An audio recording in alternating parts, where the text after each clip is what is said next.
Good afternoon. It is really a privilege for me to introduce our next speaker, the keynote speaker of today, the Light Field Day. I'm introducing Laura Waller. Laura is the head of the Computational Imaging Laboratory at the University of Berkeley. She's associate professor in this university. And I won't say anything more about her. You can find a lot of information even in the Wikipedia. So I only will say that she's making a big effort because it's very early for her now in her city. And she will give us a talk about computational three-dimensional fluorescence microscopy. So Laura, please. Thank you. So you should see my screen now. And so I want to talk about what we call a diffuser cam, and it's very related to light field imaging. And so I'm going to start with some of the things we've developed with relation to this diffuser cam, and then at the very end, I'll tie it to light field cameras in a more concrete way. But this is all under the realm of computational imaging. I think most people here probably know about computational imaging. It's this idea that you should co-design your imaging system hardware and software so that some things are best done by the hardware and some things are best done by the software. But you might capture images that look nothing like your final result, but you can computationally reconstruct them. And sort of the new exciting piece of computational imaging is this data-driven design, or basically using algorithms not just to reconstruct the image, but also to design the imaging system itself. So everything I'm talking about today is related to this diffuser cam, is what we call it. And it is a lensless camera. So lensless imaging is an age-old problem. You take a camera, remove the lens, and so you basically just have a sensor pointed at the world. You take a picture and it just looks like garbage, right? So the light that hit the sensor is the same light that would have hit the sensor if your lens was there to form the image, but the light rays weren't bent in this particular way due to the lens. And so it's the same light, but the information is all scrambled, and a question is whether you could take this image and reconstruct the scene if you could computationally bend those rays. And I think light field people know that if you have the light field, you could computationally bend those rays. What I'm going to talk about with this diffuser cam is how we can put this diffuser, which is just a bumpy piece of plastic, on top of our sensor. So sometimes we just use those stickers that you put on your windows so your neighbors can't see in, the privacy glass stickers, and you just stick this on top of your sensor. So there's a piece of glass on top of the sensor, so it's like a few millimeters away from the sensor. You take a picture, and from this image, we can reconstruct the scene. And this is 2D imaging now. So this is very different than a regular camera. A regular camera tries to map a point in the world to a point on the sensor. So if you have a point in the world, it should map to a point. And that point that it maps to would be called the point spread function. If you have these lensless mask-based cameras, they're much more compact because they don't have the lens. So they have some sort of like light patterning mask placed on top of the sensor. But then a light from a point source spreads out and then passes through this mask, and you can get point spread functions that have strange patterns or sort of designed patterns. Our diffuser cam is like in this category, but the diffuser is a sort of opportunistic imaging device. So it's a random phase surface mask that's unknown to start with. So it maps a point in the scene to this weird caustic pattern. Looks like the bottom of a swimming pool on a hot day. It's the same idea because it's just randomly focused light. You can actually make this at home with a Raspberry Pi sensor and Scotch tape. I have two awesome undergrads who made a tutorial here that you can find on our open source website to help you put this all together and run their code to reconstruct images if you're interested. It's a fun weekend activity, and I'll love to see your images if you get them working. I want to talk a little bit more about how this works. So if I move that point in the scene, sort of to the left, to the right, what happens? This caustic pattern doesn't change, it simply shifts. That's good. It makes the system, it means the system is shift invariant. And it's shift invariant because this diffuser is relatively weak and we're in the paraxial approximation. If I turn on 2 light sources in the scene, oh, I don't know why this happens. If I turn on 2 light sources in the scene, I get the linear sum of intensities, meaning that the system is linear in intensity. So my scene that I'm trying to reconstruct is Y. Sorry, the scene I'm trying to reconstruct is X. The measurement is Y. Both are intensities. And then this A matrix describes the forward model of how the scene maps to the measurements. So optical designers spend their whole lives trying to make forward models or A matrices that are as close as possible to the identity matrix. Whereas these computational cameras don't care if A is identity matrix as long as A is known and invertible. So we need to know this forward model. So let's assume that it's invertible. It is, because it's essentially a deconvolution. But we need to know this forward model. And there's a lot of ways you could go about this. You could go and put a point source in the scene and move it to every position and measure the system response from every position in the scene. That would be equivalent to measuring these different columns of the A matrix. But we're talking about like multi-megapixel cameras. And so if you had to precisely move a point source around the scene to 1 million different positions and take 1 million different calibration measurements, this would just be like not feasible for something you could do at home on the weekend. We could model it if we knew the surface shape of the diffuser, but we don't know that, and we don't want you to have fancy equipment to measure it. We can machine learn it. I'm not going to talk about this in this talk, but we have tried that. And we actually end up doing something that's a little bit of a hybrid of all 3 of these, but really practical. So this shift invariance property is key.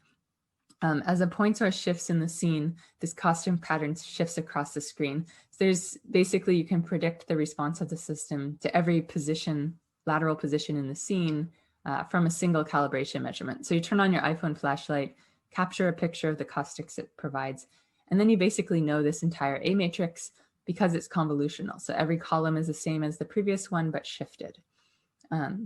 And this is a huge win because not only do we not need to measure this whole A matrix, we just need a single image, but also we don't need to instantiate it because this thing is pretty big. We can instead just do a deconvolution process.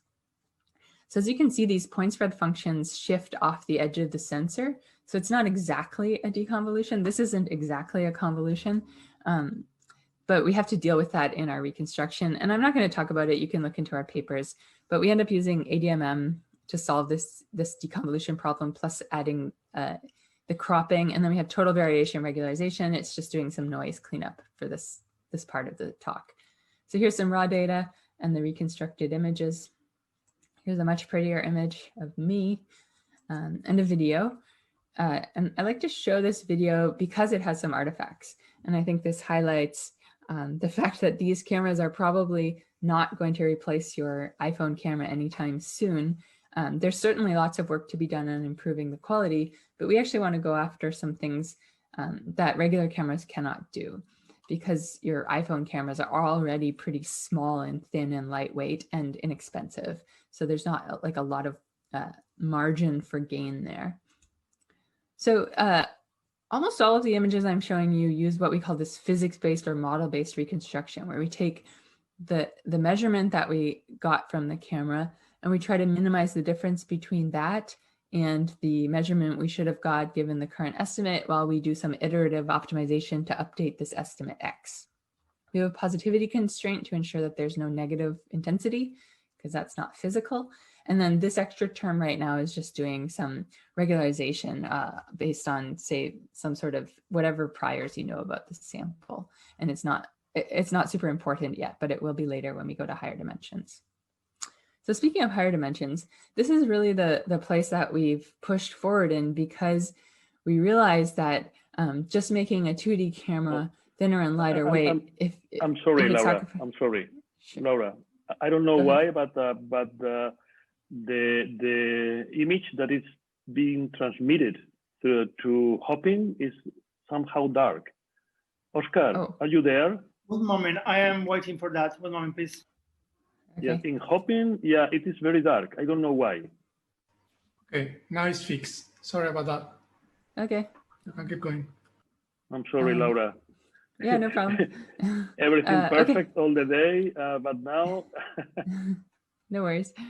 Okay, yeah, so I want to talk about things that we can do that a regular camera cannot do. And a regular camera, when things are out of focus, everything is working now. Everything is working. It's good? So okay, good. Okay, I'm sorry. Yeah. So when a regular camera is off focus, then everything is blurred and the information is lost. Whereas with these lensless cameras, when things are off focus, they just have a different system response. And so you have a chance to do 3D imaging with them from a single measurement. So let's look at what happens for this diffuser cam when I move my point source to different axial positions. And what you see is that the caustic pattern here simply scales. And this is really cool because now from a single calibration measurement, I can predict the response of the system to every point in 3D space, and that response is different for every point in 3D space. So we can set up this linear problem where we take a single two-dimensional measurement, say it's a 1 megapixel camera, and we try to solve for example, 100 different depth planes, each with 1 megapixel resolution. So this is trying to solve for X, which is now a 3D volume. The forward model here is pretty easy because it's just this, so we have this convolution model at every depth, and then for every other depth, it's the same pattern but scaled. This is just a cartoon. So this shift invariant and scaling model really solves all the calibration and computation problems that would otherwise just be damning for a problem of this size, 100 million by a million. That's for a single 1 megapixel camera, which is pretty low, but we still have a very underdetermined problem. And the way we go after that is to apply compressed sensing. So compressed sensing is about solving underdetermined problems by inserting priors. So if you know that the sample is sparse in some basis set, then you can potentially solve this underdetermined problem exactly. And you need to capture the data in a special way. You need multiplexing. And our system sort of naturally has a lot of multiplexing. So if you think about it, one point in the scene maps to a lot of pixels on the sensor, such that if I were to delete some pixels on the sensor, I would still have information about all the points in the scene because they map to the other pixels that I didn't delete. So we can do this. We can take a raw image and just delete 80% of the pixels. I know this is hard to see over Zoom, but this image just only has 20% of the original pixels just randomly chosen. And then we can do the sparsity-based reconstruction and still get a good image. We can delete 90%, even deleting 98% of the data, we can still see what the image is all about. And that's not something that would be true of a regular camera. And it's all because of this multiplexing property, which is totally inherent to lensless cameras because a point has to map to a lot of pixels because you don't have a lens to focus it. So there's no reason why we would take an image and then delete pixels. Rather, we're going to use compressed sensing to capture a 2D image and reconstruct an extra dimension like 3D. So instead of getting rid of data and still solving it, we're going to solve for more things. So solve for more voxels than we measured pixels. So we take this single 2D image measurement, and from that we can reconstruct a 3D scene. This is a little leaf, and I'm showing you the 3D reconstruction as it's spinning so you can get a sense of the depth information here, which is pretty good. So this is all up pretty close to the sensor. But I'm really excited about this kind of approach, particularly for microscopy, which is where we work, because it solves this problem of sort of space bandwidth product versus speed. So space bandwidth product is basically the number of voxels you can reconstruct. So if you have high resolution across a large volume, that's a large space bandwidth product. And you can do that with things like confocal or structured illumination microscopy or light sheet. It's just that you have to sacrifice speed because you're scanning. So if you scan a point across 3D, if you want to image more points, you need to take more time. And for live samples, that's just not feasible. So being able to look at live samples with high resolution across a big volume is really impossible with these methods, even with very fancy hardware and expensive stuff. So light field microscopy is really great because it provides single shot 3D imaging. So on the speed front, it's doing very well, but it does that with a drastic loss of resolution. And I think in microscopy, the whole reason why you have a microscope is because you want better resolution. And so giving that resolution up is very difficult in microscopy. It sort of just doesn't make sense. Whereas with this diffuser cam, because we're using compressed sensing, we can operate in this realm that if your sample is very sparse and often 3D fluorescence samples are very sparse, you can get the best of both worlds, and you get this single shot nature, but also with high resolution across a big volume. So we've been working a lot with various different biologists who want to look at things. Usually they're looking at like swimming organisms, which will be very sparse because the animal's only in one small part of the 3D and the fluorescent tags are sparse. We're also looking at brain imaging, so imaging neural activity in mice as they're running around. And the fact that this is a lightweight, inexpensive imager is very valuable for that because it can be head mounted on the mouse while it runs around. So we're working on some of those experiments now. Here's our sort of prototype of our flat lensless microscope. This gets a couple microns resolution. And here's an example looking at a zebrafish, and you can see neural activity going on in the zebrafish's brain. And we're getting sufficient resolution to track individual neurons pretty much. Okay, so I think like because we have life field people here, I really like to talk about how to design this phase mask. And so we originally did this opportunistically. We just grabbed an off-the-shelf diffuser and basically showing that it can work. And this was a decent PSF in the sense that it provides good multiplexing. A point maps to a lot of pixels on the sensor, and then this concentration and randomness provides good high spatial frequency information to keep your lateral resolution good. The bad thing about this diffuser, and this is a Gaussian diffuser, is all of this like stray light in between the focused lines.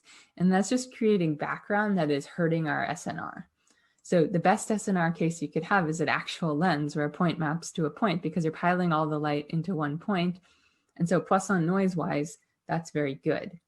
But then a lens, of course, doesn't give you any 3D information, and it doesn't give you any ability to do compressed sensing. I shouldn't say any, you can get a little bit, but it's very poor.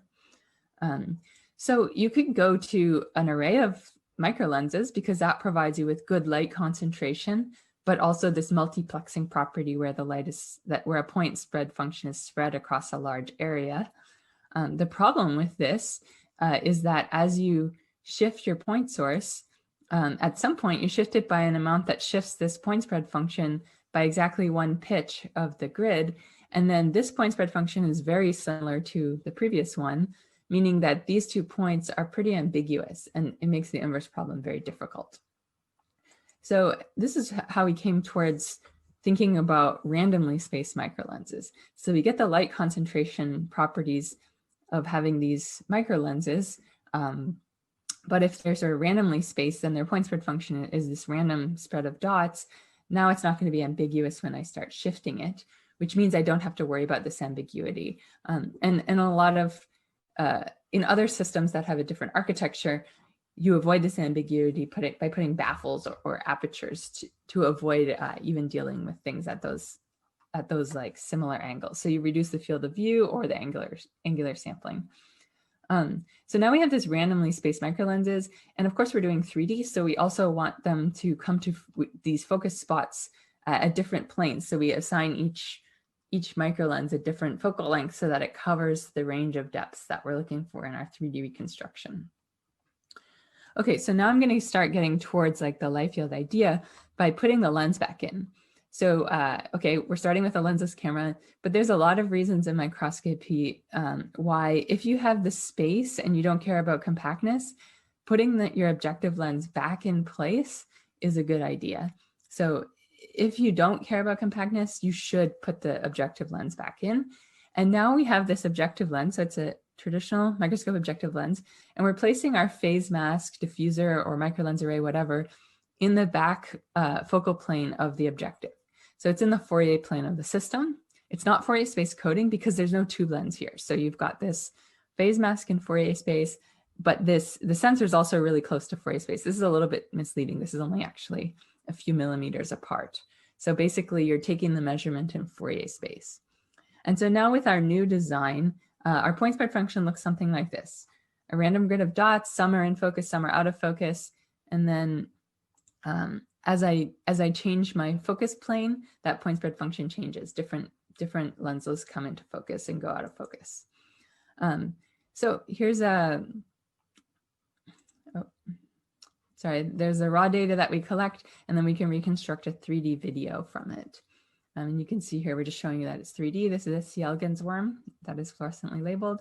and then you see it moving a little bit at the end.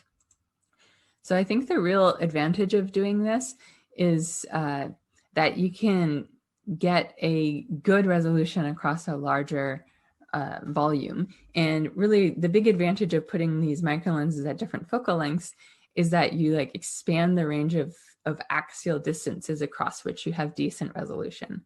So blue is our device here, and then the red line is the Fourier light field microscope, which is the regular array of microlenses that all have the same focal length. So it does a little bit better at the ideal depth, but then we get a bigger range of depths across which we have pretty good resolution, both for lateral and axial. And that's really what we were going after here. Here's one of the microscopes that we actually built. And you can see that we were measuring resolution so we designed it for like less than 4 microns resolution so that we could look at neurons. That's about how big a neuron is. So we get single neuron resolution across a very big volume, and the resolution degrades somewhat gracefully outside of that. But this is what we were after, was this single neuron resolution across a big volume, so we can look at a lot of neurons at once and still have this single shot nature. Okay, so the next modification that I want to talk about is that we did all this in a Miniscope. So we took the UCLA Miniscope design. It's an open source 3D microscope. It's smaller than a quarter. And we hacked it to remove the tube lens, put the sensor closer, and shove our phase mask into the Fourier plane. So this grin lens is the objective. And these things are really popular in neuroscience because you can head mount them on mice. So you basically embed this grin lens objective into the mouse's brain. And this thing is tiny, so the mouse can run around and perform tasks in real time while you image it. So what we did was we actually made it a 3D Miniscope. So now it's a 3D microscope instead of just 2D. But because of our design, we actually made the whole thing smaller and lighter weight. So the whole thing only weighs 2.5 grams. It's smaller. It's about 17 millimeters tall. And we get a couple microns resolution. This is the phase mask that we designed with the random microlens array. And here's showing that we get about 3 microns resolution, which is more than sufficient for the size of neurons that we were looking at. Here's an example raw data capture video, and then the reconstructed 3D for some water bears. These are like little water caterpillars, also called tardigrades, and you can see the little legs there. And we're getting like pretty good 3D information despite reconstructing this from just a single image. Okay, so I don't have time to talk in detail about some of the other places we've gone with this same sort of setup. But one of the really cool ideas that my student Nick came up with was to say that with a rolling shutter sensor, you're actually measuring just one line of the scene at a time. But since we have this multiplexing property where every line of the scene contains information about the entire 2D scene, then if your scene is very sparse, you have a good chance to reconstruct a video from a single 2D image. So for every line in the rolling shutter camera capture, we can reconstruct a frame of the scene. And so from this single raw frame, we can reconstruct this video with a couple hundred frames in it. This is a tennis ball bouncing off a textbook. Another dimension that we pushed after was hyperspectral. So we modified the hardware a little bit to put a spectral filter array in front of the camera, and then we can reconstruct hyperspectral data from this compact lensless camera, and we can do it with better than a superpixel resolution, where a superpixel represents like the grid size of a single set of spectral filters. And we have 64 spectral filters in this case. So the last piece that I want to go into is to sort of relate this all to light field or phase space imaging. So I call it phase space. That's just a more general term because it captures some of the wave optics. But I already talked about how in our lensless cameras, like why we didn't use a regular grid of lenses, which would be a lot like a light field architecture, even though the sort of algorithms are quite different. And if you think about how a light field camera works, you have this lenslet array onto a sensor so that each pixel in the sensor maps to summing over some area within this light field. So X theta is my light field, and one pixel measures stuff from a single lateral area, and then it tells you information about an angle across a small area of this light field, right? So you take a 2D sensor and you spread it out across 4 dimensions, you end up with poor resolution, right? So actually, this whole project originated from me asking my student Nick if he could make a light field camera with a diffuser instead of a regular array of lenses. And my sort of reason for that was because I thought a diffuser would be cheaper. I wouldn't have to pixel align it to the sensor, which would be nice. And then a couple big ones are that you wouldn't care about aperture matching. So in light field microscopy, you always have to match the aperture of the main lens to the aperture of the lenslets. But if you use this diffuser, it has a whole range of different apertures. So when you change the aperture by changing your objective lens on your microscope, which is super convenient when you're doing real microscopy, then you wouldn't have to worry about changing out the light field micro lens array, which would, I think, be super convenient. But then, so basically, if you try to think about this, then you can do the same thing and think about what does 1 pixel on the sensor measure? Well, if I follow one of these, basically 1 pixel on the sensor measures the integral across one of these areas in the light field space. And so this is also a light field measurement. It's just sort of mapped differently. And so we could design an inverse problem to go from this measurement to the light field. And this multiplexing enabled compressed sensing, which led us into all of the 3D reconstructions from the diffuser cam. But here's the light field that we reconstructed. This is 2 playing cards, one in front of the other. So you can see that this, as just like a regular light field, you've got things coming at higher angles depending on their depth. And it's a bad resolution light field, just as you expect, because you're getting 40 from a single 2D image. Here's the raw data that we collected. And then if you digitally focus in the back, if you digitally focus in the front or in the center. So like it worked, but it was poor resolution. And we realized that most of the things we were focused on were 3D fluorescent imaging. So there was really no need to solve for 4D and then go to 3D. So that's why we started just going directly to 3D. And the only assumption that we had to make to do that was that you have this like linearity and intensity, meaning that there's like no occlusions, which is pretty fair for a lot of the samples that we're looking at. So we didn't worry about it. But this is where we would go if we wanted to include those, if there were inclusions that we had to deal with in our scenes. We just haven't come across too much of that yet, even though it's of great interest to us. And I think you'll see that one of the themes in my lab is this trying to make things cheap and simple so they can be adoptable. We'd be very happy if anyone wants to try making some of these setups, and we'll be happy to help you. Feel free to contact me for that. So with that, I will say thanks to all of my students and postdocs who did all of this work, and happy to take any questions in the next session.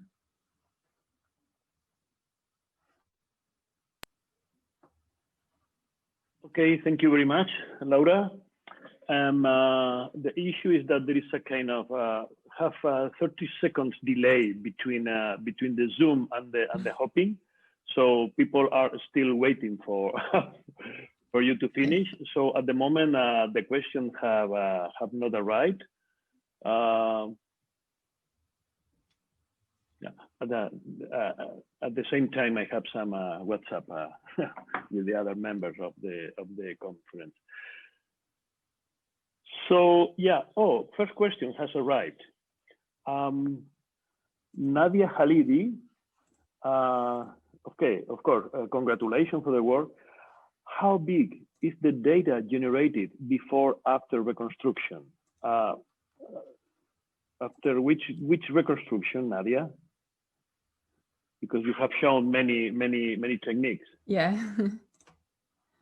I'll share my screen again. So I can say for a couple. So for the for 2D imaging, everything just stays the size of the image. So, you know, if you take a 1 megapixel image, you have a 1 megapixel reconstruction. You can do all of that in real time on a laptop GPU. We use this halide program that maximizes your GPU's hardware without having to be a fancy programmer on GPUs. And that's like no problem on a laptop. Even my 5-year-old laptop can do it. The 3D stuff is much more computational. So we're generally taking, say, a 1 megapixel image and reconstructing like hundreds of megapixels from it. And this is a much bigger inverse problem to solve. So sometimes this takes tens of minutes. It depends on the grid. So we set the grid that we want to solve on. And it's a little bit complicated because the resolution that you get from the system is dependent on the sample. So less sparse samples give you worse resolution, so you don't need as fine of a grid. But we typically just use the diffraction limited grid anyways, which is unfortunately, annoyingly, it's very non-Euclidean. I should have a picture of it somewhere. I'm going to find. So it's like kind of complicated in that sense, but I think you could speed this up a lot. Like you could put this on parallel processors and it would be much faster. It'd be much more efficient. That's just like not our expertise. So we haven't done that yet, but I would love to do it someday.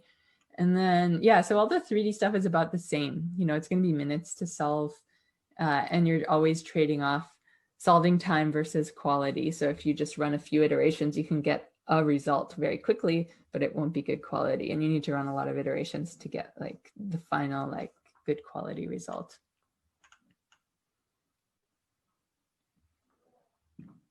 Yeah, I think you have answered very clearly the question.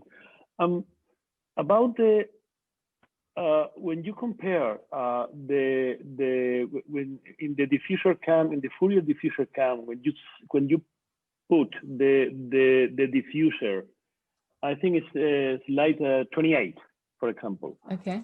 Yeah, this one.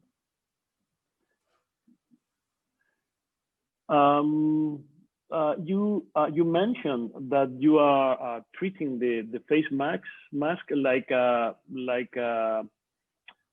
lens array with random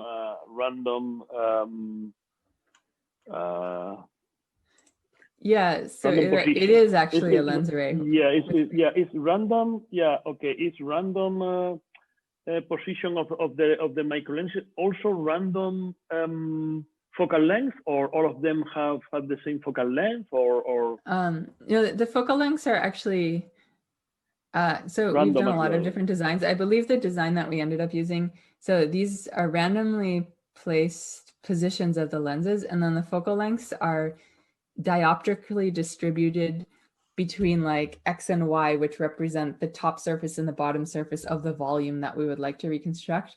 Because dioptrically spacing the focal lengths means that you have linear spacing of the focus positions for each lens. And that's what we want, because we want at every plane within the depth that we care about, we want to have something in focus so that we have like sharp high frequency features, because those are going to define the resolution at that depth. So I will say that we've since gotten into this end-to-end learning. So I mentioned that you can design the system to be optimal with the reconstruction by using these machine learning tools. So here's an example for the 3D. So we haven't built these yet, we've just designed them, but they're actually come out quite similar. And this is I'm showing you the different iterations as we optimize the diffuser surface or lens surface, like the phase mask surface shape. And then you're optimizing it, like co-optimizing it with the 3D reconstruction. So it depends on your sample, and this sample is just a bunch of point sources in 3D. And you can see like as the surface shape gets more optimal, then the reconstruction gets slightly better. So these are the ones we are trying to like make now. We're trying to design optimal surface shapes for particular situations, and then the hard part is actually getting them printed or like fabricated correctly. So we're working on that now. But these are like the state of the art as compared to like the previous, like the diffuser was really just grab something off the shelf and try it. But anyway, my question was about in this camera, there is absolutely no problem about the overlapping between the images provided by any of the micro lens that are composing the diffuser cam. That's right? Yeah. So this was for the lensless situation, but it's really similar because the lensless situation, you're effectively, if you assume it's like far field, it's the same idea. So yeah, so with the regular grid microlens array, you would want to just limit your field of view so you don't have this problem. Whereas with the randomly spaced ones, it doesn't matter how much this pattern shifts, it'll always be different enough that we can disambiguate it. And so we just don't have to worry about that at all. The trade-off is that this is like for compressed sensing, right? Because we're going to then solve for more things than we measured. And so you need to have some sparsity in your sample to make that an appropriate prior. Okay, I have received a message that Robert Prevedel want to make a question. Are you in the Zoom, Robert? Yes. Okay. Can you hear me? Yeah. Yeah. Yes. Great. Yeah. Hi, Laura. Fantastic work. Hi. Sorry to post my question not in written form, but I feel that's easier. So have you actually tested how well your Miniscope works in scattering conditions? Because you actually gave the outlook of using it in mouse brains, and that's fantastic. But have you actually looked at how deep, for example, you could image, or is your approach to some extent more resilient to scattering than other light field type approaches? So right now I say no, it's not more resilient to scattering than light fields. It's going to do the same sort of depths. So the fields of view on these are relatively small. So you're not going to get very far in depth. We have done a lot of work on, so for the light field, we have these old papers on like including scattering. So if you have a light field and you've got some scattering stuff, you can put the scattering model in and try to solve for it. And those can get you a lot deeper in scattering, considering that it's all one photon, but we haven't incorporated that with the Miniscope yet. So that's something we need to do. Okay, no, great, thanks. Okay, I think like the Miniscope, we've mainly been using it for things like zebrafish. So our collaborators at UCSF are looking at these tardigrades in zebrafish where it's not a problem. So that's part of why we haven't dealt with it yet. I think that we have a couple of questions more. Did you see, Sure. Manolo? Yes, Alexander Collin and Julian Colombelli. Yeah, I can read them. So Alexander Collins, the question was, does this method also measure the wavefront? Could it be used for aberration correction? Yeah, that's a great question. So this is all of our models are like intensity based. And so no, they don't measure wavefront. So you know that there's Shack-Hartman sensors that are essentially the exact same architecture as a light field camera, and they measure wavefronts, but it's a different, so you use a different model, you use this coherent model instead, but the same sort of data sets. And I think you could do exactly the same thing with this diffuser cam. So we actually did have a project that we did that. And then there were some papers that were pretty similar. So you could, we don't because we're trying to do fluorescent imaging. So everything is an incoherent model. But then it's really interesting when you ask about the aberration correction, because there was something really interesting that happened with this Miniscope project. And so we are basically saying that we're giving you a 3D sensor instead of 2D, and it's in a smaller and lighter weight package. So what do you sacrifice? And presumably what you sacrifice is lateral resolution. So we expected to lose a lot of lateral resolution. And the rule of thumb, like rough order of magnitude, is that if we have like 8 micro lenses across the pupil, we could potentially lose lateral resolution by a factor of 8. You never lose quite that much because you still have some light that's passing between the micro lenses. But we didn't lose resolution by nearly even close to that amount. So here you can see, maybe just start with, this was about SNR, which I'll talk about as well. But if we just start with, like, say I have lots of photons, then I look at the relative resolutions that we don't lose resolution by. We lose resolution, it's really hard to say because resolution is tough to specifically define, but you know, it's like factor of 2 instead of factor of 8. And that's because by doing these calibration measurements of the like in place diffuser, then we're effectively doing digital aberration correction. It's kind of like baked into the whole process because you calibrate it, it gets calibrated into the PSF measurement.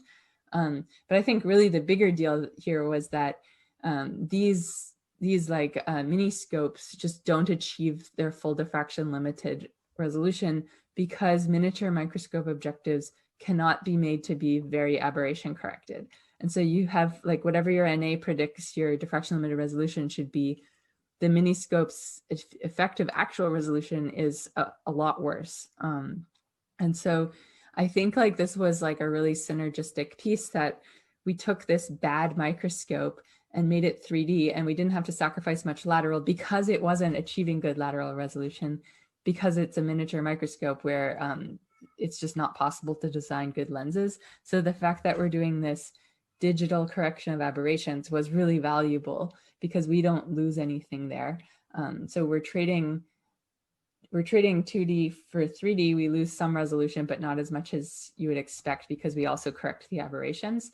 One thing we definitely give up is SNR, and this is important for things like neural activity tracking. So we didn't want to go too far with it. So basically, the more you spread out your light in your point spread function, the worse your SNR is because of Poisson noise. And so this is just an example showing like how much we lose. And certainly the 2D Miniscope, this is a 2D Miniscope after deconvolution. And so certainly once you get to very low photon counts, it's going to do much better than the 3D, which is totally expected. But this sort of gives you a sense of what you're trading off. And this is a big consideration in this like custom designs I talked about, where we're trying to design optimal diffuser surfaces. Those change quite a lot depending on how much noise you expect or how much signal, how bright your signal is. Okay, thank you very much. And I think the last question now is from Julian Colombelli. I read it. On a slim sample, for example, a glass slide, could you position the Miniscope 3D on top of the sample and have a regular inverted microscope underneath to image the same sample and use it to further improve the phase space information? Would So there like be any gain in combining them? Yeah, it's a good question. I haven't thought about that. I think then you'd have problems with illumination, which you could probably figure out. But if you recall this, I showed you this prototype thin microscope. So we did the mini 3D Miniscope and this like lensless version simultaneously. And this one had created all kinds of problems, in particular with illumination, which is also a big reason why I don't have data in mice, is because it's very difficult to epi-illuminate through these diffusers in this tiny, very compact package. You have to bring the light in somewhere. And when it's so thin, it's very difficult to engineer that. We kind of thought it wouldn't be that hard. And it has proved quite difficult. And I know that the Rice FlatCam team is trying to do similar stuff and having the same problems. So that might be the issue with trying to do this from both sides. But if you could figure out illumination, I do think it could help you quite a bit, particularly if you start putting in these imaging through scattering models. Being able to look from both sides is very helpful. So I think that could be really interesting, but there's probably a lot of engineering challenges with it. Okay, so Laura, I think we can take a rest for 5-10 minutes, and then we can meet in the room meet the speaker. And then in this room, people will have the possibility to make the question directly to you, not through the chat, but directly to you. Because now there is a new question in the chat, Denitska Denkova, but I think it's better if she makes the question directly to you in 5-10 minutes. Okay, sounds good. Then we meet in 5-10 minutes. Ciao. Okay, thanks. Bye. Bye.